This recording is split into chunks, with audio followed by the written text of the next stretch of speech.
This is Covering the Spread, part of the FanDuel Podcast Network.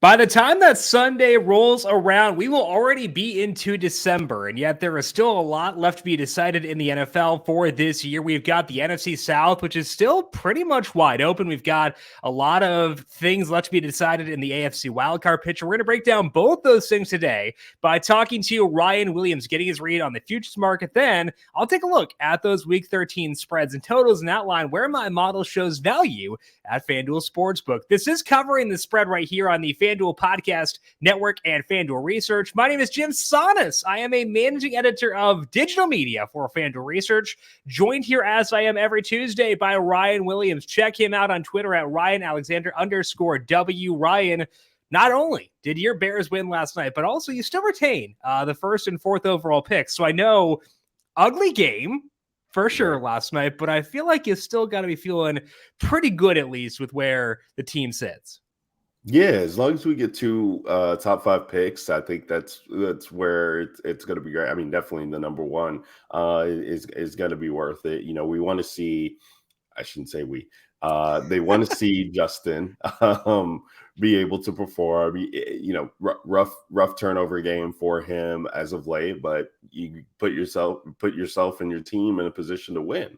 And I think that's kind of what we're just waiting to see for these remaining 5 weeks, 6 weeks out of him to be able to, get the job done. And so if you can bring in some young talent to surround him with, hopefully, shore up the offensive line. The defenses, look good. They've come into their own. We talked about them last night and, just kind of what they can do. And they're out there being opportunistic and they wreak havoc. And you can see why, Eberflus being the defensive coordinator that he was in the background, you can see that starting to come to fruition. I wish the rest of the play calling came to fruition, but I digress. It was a good win. Yeah, good win. Not a fun game by any means. 4 picks by Josh Dobbs. Pretty horrendous across the board, but hey, at least we got the long-term future here for the Bears looking pretty bright as of right now. We're going to dive in to the futures market and talk about where we're seeing value there right now, talking NFC South, talking Denver Broncos, futures up and down, stuff like that to get you ready for week number 13. But first, a reminder to make sure you are subscribed to the Covering the Spread podcast feed wherever you get your podcast. We are here every weekday, Monday through Friday, breaking down the NFL, college football coming up tomorrow with Ed Feng as well. Find all those shows on the Covering the Spread podcast feed wherever you get your podcasts. If you like what you hear, leave us a 5-star rating on Apple Podcasts or over on Spotify. And of course, you can always find us on the FanDuel YouTube page and FanDuel TV Plus as well. Now, Ryan, there's really only one super competitive division right now, which would be the NFC South. So let's take a look at that market right now over at FanDuel Sportsbook, where we've got the Falcons leading the way at even money following their win over the Saints this past week. The Saints are plus 150 still, whereas the Buccaneers are plus 470. Now, the Bucs facing the Panthers this week, so potentially could get a win there. The Saints banged up with Chris Olave, but the Falcons, they can occasionally have good games, much to my dismay, given I tend to bet against them pretty often. But when you look at the NFC South and where the markets stand right now, any value stand out to you as of today? Yeah, I'm still going to roll with the Bucs, Jim. I mean, we kind of talked about it. They hold the keys to their own future. The Saints were playing the Falcons last week, so somebody had to win that. Who was ahead of them, and it just still feels like it's a toss up for these 3 teams outside of Carolina. When you're looking at the Panthers schedule, when you're looking at the Bucs schedule, they will have the Panthers at home coming into Sunday. Then they get to play against the Falcons to kind of separate themselves a little bit from them if they can get 2 wins there. They're on the road against Green Bay, at home hosting Jacksonville, and then Saints and Panthers to kind of round it out. And you really like the opportunities there for Tampa Bay to be able to win it, especially when you're looking at their odds here. Their odds for the South at plus 470 feel pretty good about knowing that it's a toss-up when you're looking at their odds to make the playoffs. at over 3-1. Really like those. Or I'm sorry, not to make the playoffs 3-1, but their win total, over 7.5 at plus money is really something that I was looking at earlier, because 8 wins, to win the division, right? That's kind of what you need, or what the baseline would be. So plus 140. Ankle injury roll up. It looks like the MRI came back negative in a positive way for Baker, and I still think this team has a lot of weapons if they can stay healthy. So I'm kind of on board there. The other two teams, I just the Saints have had injury woes all season long, so they haven't been fully healthy. In the there. This was a team that wasn't even sure who their quarterback was a week ago, and now we're expected to win the South. I'm just not buying it. So give me Tampa Bay futures where I can get them. Yeah, you mentioned the over 7.5 wins, plus 146 for the Buccaneers right now. They have 2 games left against Carolina. One is this week, and then one comes in week 18. They do have that Falcons game. That is at Atlanta, because they've already played in Tampa Bay already so far this year. So bit of a tougher spot there, but I agree with you where I think that Tampa Bay honestly is the better team, despite the fact the Falcons have the better record right now. I do have the Falcons higher in my power rankings, just because or the Bucks, I should say, higher in my power rankings, just because passing efficiency matters a lot. And that's not an area where the Falcons have excelled, or I would expect to excel anywhere in the near future, especially once you adjust for schedule. They are well below average on early downs through the year. Late down success has been pretty good, but looking at overall power rankings for me, Atlanta to 24th right now, so it's an improvement from where they were. Tampa Bay 19th. New Orleans still above both of them, but with the Olave injury, probably going to miss at least week number 13 when they're facing Detroit. Very tough team there. Rashid Shaheed sounds like he'll miss some time too, so they're in a pretty tough spot. So I think that the Buccaneers, in a division that could feature some chaos, probably not the worst idea to check them out at plus 470 right now. Let's talk about the Denver Broncos, Ryan, because they are on a roll right now. 5 consecutive victories. And as a result, their odds to make the playoffs are now plus 146 at FanDuel Sportsbook. So I just want to ask you broadly, do you buy into what they've done, or are they due for some regression in the coming weeks? Well, we'll see, Jim. Not to be the politically correct answer here, but we got some tests coming up. They're at Houston, they're at the Chargers, they're at Detroit, before they get kind of a favorable end to their season with New England on Christmas Eve, the Chargers on New Year's Eve, and then Vegas to end it out. I want to see how the Houston game is going to show us a lot. I feel like, you're kind of you're riding the high. They play at Houston, the games at Houston have kind of been like Coors Field light. If you want to take baseball into account, there's points to be had. And, the thing about the Denver Broncos now is that we're starting to see them put up points, 29 against the stout Cleveland defense. You love that, like 21 against Minnesota, but 24 against Buffalo. They kind of been in this 24 range on the they've bought Russ, which was something that we didn't see happen last year.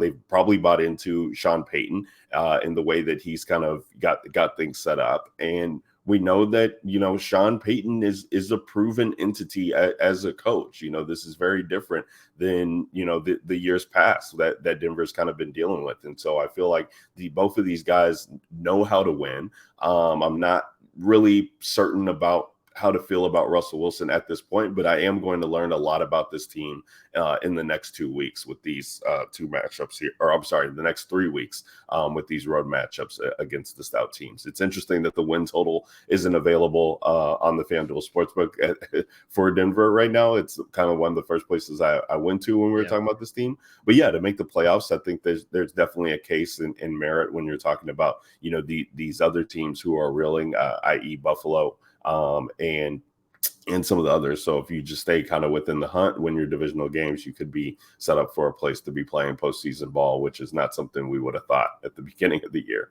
Right. And I think that like that part is valid where you've got some shakiness in the AFC. You got the Browns, the backup quarterback, potentially a third string quarterback. The Steelers played better, but it's still pretty flawed team.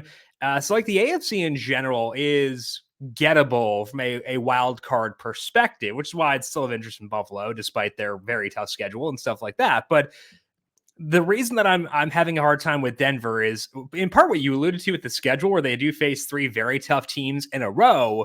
But also, I don't really know if I buy into the defense being a big improvement, because that game on Sunday facing DTR followed by PJ Walker, DTR's numbers pre-injury actually were like fine, and fine for DTR is a tough luck for your offense. Now, they did have very good games against both the Chiefs and the Bills consecutively. Week 8 before the bye, week 10 after the bye.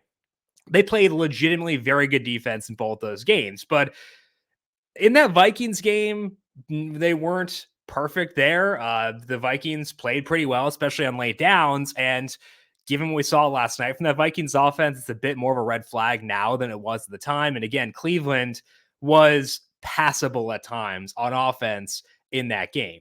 So I'm not sold on the defense turning things around. And that's going to be a concern this week for Houston. I, once again, do show value in the Houston money line. Shocker. That's now 12 consecutive games. The streak continues there. But I think that that's a big part of why I'm still skeptical of this Denver team is the schedule they're facing and the defense. The offense, honestly, I think it's easier to buy into because, like, I don't know if you felt this way, Ryan, but like watching Russ the past 3 games, I've bet against him in 2 of those games. It's been annoying is what I would call it, honestly. Because like in that Buffalo game specifically, he was making like vintage Russ plays where he's scrambling and like flicking the ball to the running back while falling down in third down. And I didn't see that at all last year. So to see him running the football more the past 4 games, that to me, I can buy into. So like, I don't know if you've seen the same thing, but like for me, I can buy into Russ turning it around. I just don't yet buy into the defense turning things around. Yeah, I mean, this is somebody who I had future on Russ being MVP. Right. So it has been kind of tough sledding. The last season and a half, be it. To see Russ, and we know that he's capable. I mean, we had seen it before. It was just had he reached that peak in his career where he wasn't going to get there. But this team has been talented. I mean, they got backs, they got the wide receivers out there. The tight end position's been struggling, but how many people has Sean Payton brought over from the Saints to kind of make Troutman, you come over. There's a couple wide receivers. LaJordan Humphrey, I think, is on the team as well too. It's crazy. So, but no, I think and like in that division, that's kind of how you have to play. Yeah, I know. In Garoppolo, but Patrick Mahomes and Herbert being in that division as well too, that lends itself to it. So, love to see Russ cook. Yeah, absolutely. It's been fun when I'm not betting against him. So I need to like just stop. I'm not going to stop this week. So, but there is that. But like, it is fun to watch him when I'm not betting against him. Let's take a more holistic look here, Ryan. When you look back at week number 12, which team's got the biggest boost up or down for you based on what you saw in the week 12 action? Let's go with the biggest boost up I want to say is just the Eagles. I mean, they just look like the better team. It probably in the league, definitely in the NFC. They just find ways to win these tough games, and you love that they can win in a shootout as well, as Jalen Hurts has been putting the team on his back. And so, definitely from the Eagles standpoint, I love their outlook and love what they're being able to do. I think what's interesting, and you kind of talked about this team not being kind of in the mix or it's hard to trust, but the Steelers, this is just, again, like we find ourselves in these scenarios where it's like, how are we talking about these situations, like, despite how the season started? And it's like, is it any surprise that Mike Tomlin has a chance once again to have a winning record, for this team? It's like somehow they find a way, and it's like they do it on the laurels of their defense, the laurels of rushing, and they get rid of Matt Canada, and look at this offense. They're out there getting up 400 yards for the first time since COVID started. It feels a little bit dicey to kind of take them in that regard. I do like them if you want to take them to make the playoffs, because shapes up to get Arizona at Indy, Cincinnati team without Burrow, and then at Seattle, at Baltimore to end it. But we know how they play Baltimore. They usually play that team tough. So you're looking really at just an at Seattle matchup, maybe that might be a tough one for them just from a place to play. But Seattle's been really, so I like the Steelers outlook right now. Yeah, make the playoffs is minus 245. So I guess we got to look at what wins. But they're one that just really impressed me, because if they can, the biggest Achilles heel for them was the offense. And so if the offense is going to be up, the defense is going to. So I definitely like the Steelers outlook. I guess, getting 4 wins out of the next 6 games is in the realm of possibility for them to be looking at that 11-win total there. From a stock down standpoint, it's really it's tough after this week, Jim, because we had so many favorites that won. So it's like you're looking at the team. I mean, I still am a little bit wary about the Jacksonville Jaguars. I mean, look at what it had to happen for them to win that game late in Houston. And, the wins matter. So, shout out to Trevor Lawrence and company to be able to, get that win. But we're like 2 inches away from possibly having overtime in that game. And then if Houston wins it, like, what's the narrative around Jacksonville this week? Is like they can't even beat the teams in their division. So I am still a little bit wary on them. Not necessarily. I would consider taking the under 11.5 wins at plus 132, just because that number feels nice, and Houston is right on their tails. Just love this Houston team. Yeah, Jacksonville's going to have to show me a little bit more for me to be able to buy in and trust them. So that's probably my favorite stock down team this week. But I definitely, have an eye on a couple others. I mean, definitely the Browns, but we knew that was going to be a situation that was dicey without Watson being in the mix. So, how about you, Jim? Who are you feeling about? Yeah, the Jags thing, I think, is in part due to injury, too. Cam Robinson, their left tackle, got banged up during that Texans game. He got hurt early. So it means they played almost that entire game without him, and they still played very well from an efficiency perspective. But not having Robinson earlier this year was a pretty big downside for that offense. Their efficiency splits with and without him the past 2 years are pretty stark. So I'm keeping that in mind for them, is that Robinson being down could be a downgrade for them. I think they upgraded with Zay Jones being back, but the Robinson issue may reduce that at least a little bit. I honestly, it's hard for me not to put the Vikings here after what we saw this past night. I did buy into a bit the Vikings potential playoff hype, because the defense is playing really good football. Joshua Dobbs is doing enough to get by. And now, will Joshua Dobbs even be the starter long-term? Like Kevin O'Connell kind of left the door open for a potential move back to Jared Hall. Nick Mullins is eligible to come back now as well. So, I think with the Vikings, the dream's not totally dead there. They're still plus 128 to go over 8.5 wins, which might be enough in the NFC with where things stand right now. But I think they're kind of the primary one for me that was pretty major letdown. We talked about the Bears defense being better, and that did play out. So that part makes sense, but just it's the way in which they fell that kind of annoyed me. The Vikings currently minus 122 to make the playoffs, even money to miss. I just don't know who you replace them with in the NFC. The NFC is such a weird place. Do you look towards Green Bay, who is facing the Chiefs this week? That's a very tough spot to be on them. I do like them from a spread perspective, as we'll discuss later on. They're plus 108 to make the playoffs. The Rams, I guess there's that, but will Matthew Stafford stay healthy the entire time? They're plus 235 to make the playoffs. I just don't know who I'm supposed to be on in the NFC, Ryan. And so I'm downgrading the Vikings, but I don't know what the ripple effect of that is necessarily.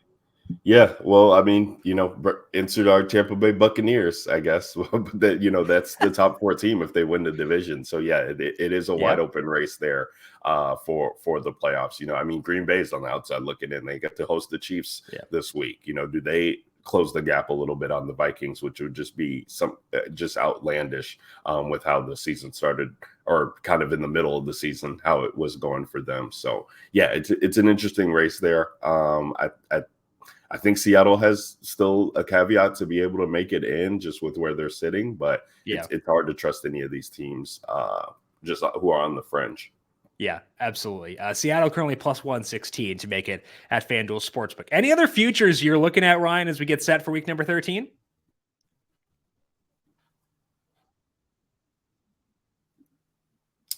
Might have blanked out there. I think for me, any other futures for you? Oh, no problem. I was going to say, for me, it's tough to be going back to the Bills in any capacity. They get their bye in week 13. I am in, the bye is late, so this one is an interesting one. But Josh Allen, passing leader for the season, is 10-1. Now, Mahomes is going into Green Bay. So what yards does he put up? I forget who Miami plays next week on the road. Washington, yeah. So I could see, them getting Raheem Mostert going in that game if Tua's not there. So, and then you got CJ Stroud, who's the leader as a rookie, which is just amazing to see. But I think, at 10-1, Josh Allen, the way that he can just put up points in bunches, and they have gone away from the running game. Like, it is only short downs, and that's about it for them to rush. Passing is their best rushing offense. So I think, the way that they're latter of the season shapes up, or latter third, I should say, of the season shapes up, they're going to find themselves in some, competitive matchups here. Where you can get up with him. They got Kansas City after their bye. Then they play Dallas at home. The Chargers, who we know can be an exciting shootout, in the New England and Miami, which Josh Allen has pretty much, owned the AFC East when it comes to a statistical output. So 10-1 is probably on his passing, on him leading the league in passing, is probably the last Buffalo bet that I'll talk about for the rest of the season. So that's what I'm looking at. But yeah, and then, still keeping an eye on the Super Bowl market. I do, think there is some merit to still buying in on the Chiefs there of, coming out. And then it is interesting to kind of keep an eye on Brock Purdy and the 49ers there. They're both plus 430. Not that would be a fun rematch, but yeah, I think the San Francisco 49ers deserve I think, Philly's close, but San Francisco, we know what they can do, and they made all the moves on defense to be able to bring in some help. So just one that I'm keeping my eye on. I still think that there's immense value there when we're talking about, it only being week 13 that we're heading into. So definitely keep an eye on some of the long shots, like keep an eye on Dallas, depending on where they get slated in the playoffs. They have a defense that's good enough to get there. I do think that, the 3 top teams in the AFC are who we're looking at. We talked about Miami not being to beat anybody, so let's keep an eye on them at 9-1, because the offense is just so explosive that I think there's some fun to be had there. Yeah, the as you mentioned, Chiefs and 49ers plus 430 right now at FanDuel Sportsbook. It would be a rematch of that a couple years ago, but I think this 49ers team's a lot more exciting than that one was. I don't know if that's recency bias, but give me Brock Purdy over Jimmy G any day. I'll take that for sure if that winds up being the way things break down for this year. That is Ryan Williams. Check him out on Twitter at RyanAlexander_W. Ryan, a pleasure to have you on as always. Good luck to you in week 13. We'll talk to you once again Monday to preview a thriller between the Bengals without Joe Burrow and the Jacksonville Jaguars. That's right. Oh, can't wait, Jim. Another fun one for us on Monday night. But yeah, good luck to everybody, and good luck to you, Jim. We'll talk next time. Alrighty, again, check out Ryan on Twitter at RyanAlexander_W. Back with us once again next week on both Monday and Tuesday. We're going to dive into where my models are showing value across the NFL in Week 13 here in just 1 second. But first, score early this NFL season with FanDuel, America's #1 sportsbook. Right now, new customers get $150 in bonus bets with any winning $5 moneyline bet. That's $150 if your team wins. If you've been thinking about joining FanDuel, there's no better time to get in on the action. The app is so easy to use. There is a wide range of betting options, including spreads, player props, totals, and more. So visit FanDuel and kick off the NFL season. FanDuel, official partner of the NFL. Must be 21 plus and present in select states. FanDuel is offering online sports wagering in Kansas under an agreement with Kansas Star Casino LLC. First online real money wager only. $5 pregame money line wager required. $10 first deposit required. Bonus issued as non-withdrawable bonus bets that expire 7 days after receipt. See terms at sportsbook.fanduel.com. Gambling problem? Call 1-800-GAMBLER or visit fanduel.com/RG in Colorado, Iowa, Michigan, New Jersey, Ohio, Pennsylvania, Illinois, Kentucky, Tennessee, and Virginia. Call 1-800-NEXT-STEP or text NEXT STEP to 53342 in Arizona, 1-888-789-7777. Or visit ccpg.org/chat in Connecticut, 1-800-9-WITH-IT in Indiana, 1-800-522-4700. Visit ksgamblinghelp.com in Kansas, 1-877-770-STOP in Louisiana. Visit mdgamblinghelp.org in Maryland, 1-800-GAMBLER.net in West Virginia, 1-800-522-4700 in Wyoming. Hope is here. Visit gamblinghelplinema.org or call 800-327-5050 for 24/7 support in Massachusetts, or call 1-877-8-HOPE-NY or text OPEN-Y in New York. Let's dig in now to what my model is showing as value in week number 13 over at FanDuel Sportsbook. And let's begin with a spread on Sunday during the day. That's going to be for the Buccaneers taking on the Panthers. Alluded to this one earlier on, and the Bucs are -5.5 right now at FanDuel Sportsbook, and I do show value on them at that number as I take on the Panthers here. And the one concern would be that there is sometimes a rally around the flag effect in the NFL where a coach gets fired. The first game after that, the team gets fired up. They outperform expectations and play pretty well. We talked about that with Drew Dinsick in the past here on the show, Whale Capper. So like that could happen here. Wouldn't be a huge surprise if they do play better post Frank Reich than they did with Frank Reich. But if I analyze this game pretty straight up, the Bucs grade out as being the much better team in this matchup.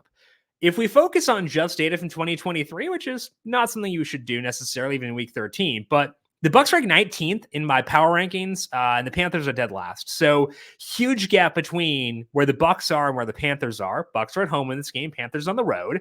The Panthers defense has played a bit better as they've been getting key pieces back defensively, but they did let up much worse early down numbers than you'd expect last week against the Titans, both from a passing perspective and from a rushing perspective. It led just 17 points because the Titans did still struggle on late downs, but overall, not a great showing by this Panthers defense, even if they are improved.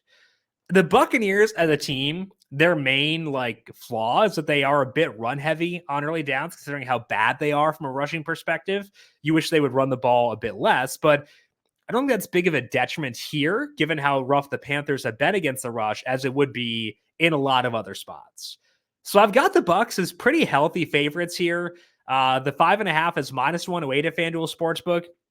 5.5 is definitely not a small number by any means, but I've got them closer to double digits than 5.5. So I think the Bucs here are a good bet as they take on the Panthers at home in this one. Second bet I'm turning to in week number 13 is actually in the Sunday night football game between the Chiefs and the Packers. Right now, the Chiefs are 6.5-point favorites, and I actually think the Packers are a bit undervalued at +6.5, which is -104 at FanDuel Sportsbook. And yeah, that could be a bit scary given the Chiefs finally hit their stride, I think, offensively in the final 3 quarters against the Raiders. But that game was in very different conditions. That game was indoors, and this one is outdoors, but also potentially in the elements. There is some snow in the forecast in Green Bay in the morning. This is the Sunday night game, so it looks like it'll shift to rain by that time. But either way, a very different environment than what the Chiefs had when they finally perked up against the Raiders. looking at the Packers side of things, even when you include the bumpiness earlier on this year, which you should do, you don't toss out the bad data, but Jordan Love's passing efficiency marks are actually slightly above average for the full season. And that's honestly surprising to me. So I'm, a bit wary about this, but they've gotten healthier. They've gotten Christian Watson more involved. They've gotten pretty much every key piece other than Aaron Jones back out there. So it does kind of make sense that they would tick up as the year goes along. It is a very tough task here. The Chiefs defense has been very good throughout this year, and Love has struggled when he's faced better defense. Just faced Pittsburgh a couple weeks ago, and that game did not go well for him. But this time around, they're catching 6.5 at home. You're paying -104 to get there. I don't think that's all that bad. So I think skepticism around the Packers is fair. I think skepticism around their defense is very fair as well. But with where the market stands right now, I do show value on them, and it's value I feel pretty good about. So I'm okay taking the Packers here plus 6.5 -104 at FanDuel Sportsbook. Final bet I like here for week number 13, just going with 3 this week. Didn't find a lot that I saw value in, so a bit of a lighter card than usual for this week. But that's in the Bengals against the Jaguars game, where right now total is 38.5. Over is -110, and that's where I want to go. Now, that's accounting for a couple of key missing offensive pieces in this game. Joe Burrow, obviously, for the Bengals, but as we alluded to with Ryan, the Jaguars also lost left tackle Cam Robinson. I still think that the over is in play. Jake Browning played well enough in his first game for the Bengals. He was slightly below average from an efficiency perspective. And they did this, in a predictable way where they had a lot of dump offs to guys like Jamar Chase. And in some offenses, that's not going to fly because you do want deep pass attempts. They're more volatile. They're more conducive to overs and things like that. But when it's Jamar Chase, it's a bit more palatable because he can do so much after the catch. As far as the Jags go, Robinson went down pretty early in week 12. As I mentioned, Trevor Lawrence still had one of his better games of the year in that game, even with Robinson being out. And they also didn't have Robinson earlier on this year. So it's not as if this is a new issue for them. The offense did sputter there, but at least from a continuity perspective, they dealt with this before and they were okay in that setup. Wind speed here, about 7 miles per hour as of right now in Jacksonville. So I've got this total at 41.5, about 3 points up from where it's at right now at 38.5. I'm okay going that direction. So we'll take the over 38.5 for the Jags and Bengals on Monday Night Football. So again, the 3 spots where I'm showing value for this week are the Jags Bengals over 38.5 -110, the Packers plus 6.5 at -104, and the Buccaneers -5.5 -108 as they take on the Panthers. Before we finish up for this week, got to take a look back at recommendations from last week here on the show.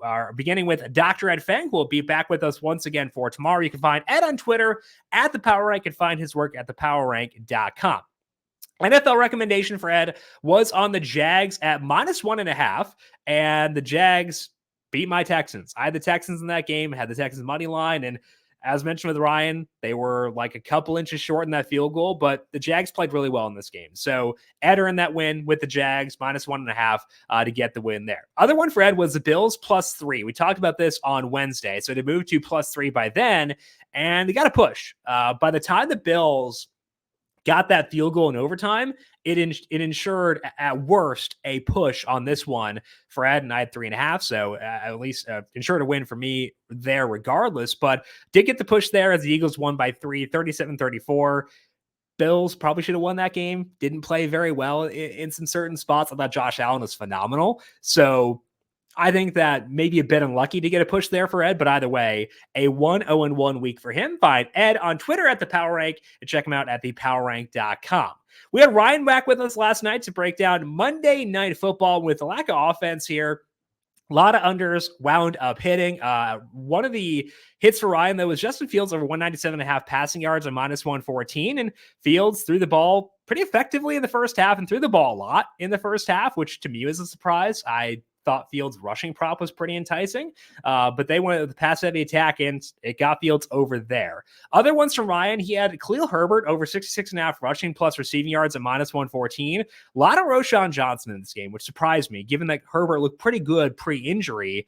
Didn't get a lot of work here, so that one did wind up missing. Ryan and Fields over 1.5 passing touchdowns at plus 172. Obviously, no passing touchdowns for the Bears in this game, so that one did not hit. He had DJ Moore over 16.5 receiving yards and Cole Kmet over 39.5 receiving yards, though, and both those did go over as a result of the pass-heavy nature for the Bears, so good call by Ryan on those. The Vikings props did not go as well. He had TJ Hawkinson over 62.5 receiving yards. He had 50, I believe, so that was a miss there. Jordan Addison over 49.5. Probably should have happened given some of the weird ways Addison did not catch balls in that game, but that did not get there regardless. And then Josh Dobbs over 1.5 passing touchdowns at plus 106. That was a miss as well. Couple of Cole Kmet props. He used plus 220 to score. That one didn't happen. And then had Kmet to have 25 plus receiving yards in both halves at plus 650. Didn't get that one, but did get the baseline one with Kmet at 39.5. Final one that Ryan mentioned hit pretty easily. He had Cairo Santos over 6.5 kicking points at plus 110. Santos scored every single point for the Bears, all 12. So did get that one. Nice way to close things out there for Ryan. Find Ryan on Twitter at RyanAlexander_W. I'm back with us once again on Monday to preview that Bengals-Jaguars matchup. 2-2 week for me this past week. The two losses mentioned before, the Texans money line minus 102, close I think minus 104. So basically stayed the same where that was. They couldn't get the job done at times defensively, especially they struggled there. So don't think I deserve that one, even with the close field goal miss. Saints fell. I had their money line minus 102. Got good movement in my favor. I think they closed at about minus 116, minus 120, somewhere in there. So good movement in my favor. Pick 6 from Derek Carr, though. Injuries to Chris Olave and Rashid Shaheed during the game. I'm more annoyed about that loss than I am about the Texans loss for sure. The wins for me were the 49ers and Seahawks over 42.5 minus 118. That was on the Thursday game. That one had 44 total points, so over there. And then I had the Bills plus 3.5 at minus 115. And of course, they did lose by 3. So a cover there. 2-2 week for me. Annoyed at the Saints one, but overall fine with how things went. Felt like I did deserve the loss with the Texans, but as mentioned, showing value there again. Didn't recommend it here officially on the show, but I did take the Texans personally, minus 3.5 against the Broncos. I wish I knew how to quit them.